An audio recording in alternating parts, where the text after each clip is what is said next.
Hello, I'm Susan Moore and welcome to my writing shed and also to the world of the wonderful Nat Walker in Indigo Island.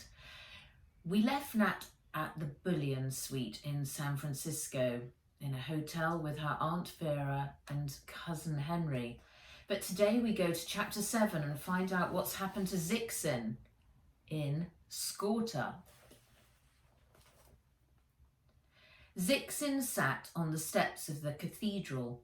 For once he was glad to have Scorta with him, as a cold, clammy fog had come creeping in from the ocean and blanketed the city.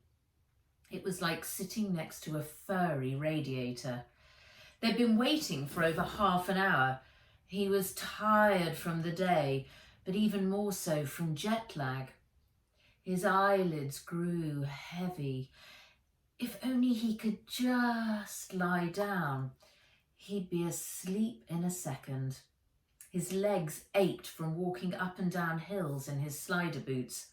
His granddad had forbidden him to hire a slider since he had Scorta. But there was no way he would ever get on a guinea lion and ride it around the city. It was bad enough just walking next to it. He looked up California Street to where the Mark Hopkins Hotel was hiding behind a veil of fog. Nat was lucky. She'd be inside her luxury suite right now. It'd no doubt be warm and she could order up anything she wanted. His stomach grumbled. He hadn't eaten all day and he couldn't do anything about it until they'd met up with the weird androbot. Ooh, he shuddered. Androids were bad enough, but the weirdo man horsebot was off the charts freaky. It had been delivered by courier from his granddad's warehouse. He'd had to help unwrap it and lift it up onto the consulting room couch. Then he and Hong had unscrewed the top of its head and spent hours fiddling with the tricky nanotools inside its bot brain, while his granddad sat perched on its body giving the orders. Once activated, it had risen from the couch like Frankenstein's monster and introduced itself as Hopkins. It was going to be a spy butler. A call was made to a friend of Hong's who was the robot resources manager at the hotel. Hong had dropped Hopkins off at the staff entrance, along with the suitcase full of dollars that had secured his swift appointment to butler of the Bullion Suite. The clippity-clop of horses' hooves came sounding through the fog, and Hopkins appeared at a fast trot. "Greetings," it said with its smarmy smile.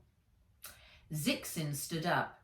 He couldn't look it in the eye, so he focused on Scorta's guinea pig face instead. Even that was preferable to the androbot. "Pass me the file," squeaked Scorta.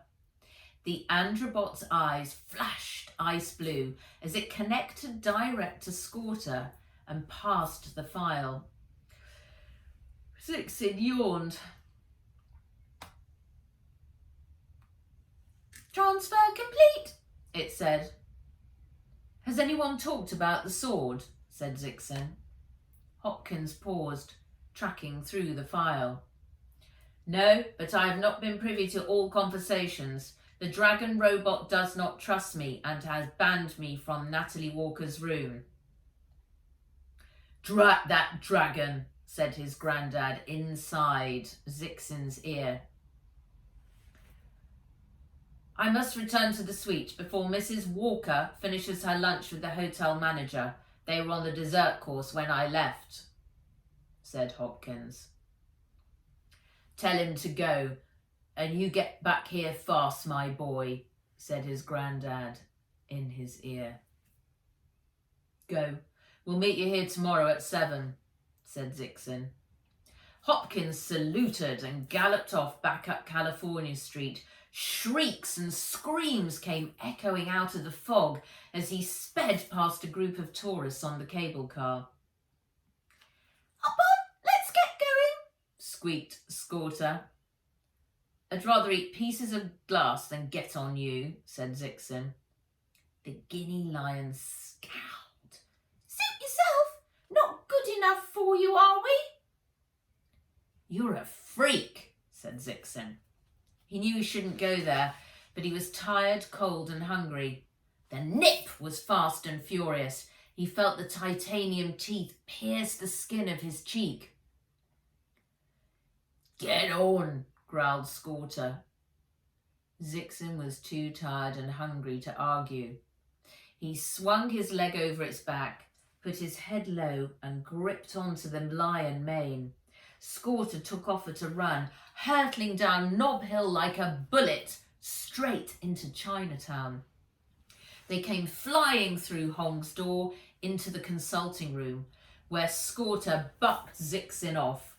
He hit the hard tile floor, knocking the wind out of himself. His grandad flapped down from his perch and landed on Zixin's chest. He leaned over so that his big bald head was right in Zixin's face. "My boy, the rules from now on, you behave. No talk back, no robot bashing, just follow orders and you'll see your snake again. Got it?" His granddad's breath was fetid and fishy. Zixin nodded.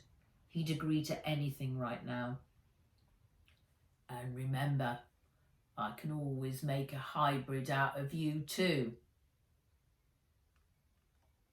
Those words were so chilling that Zixin froze.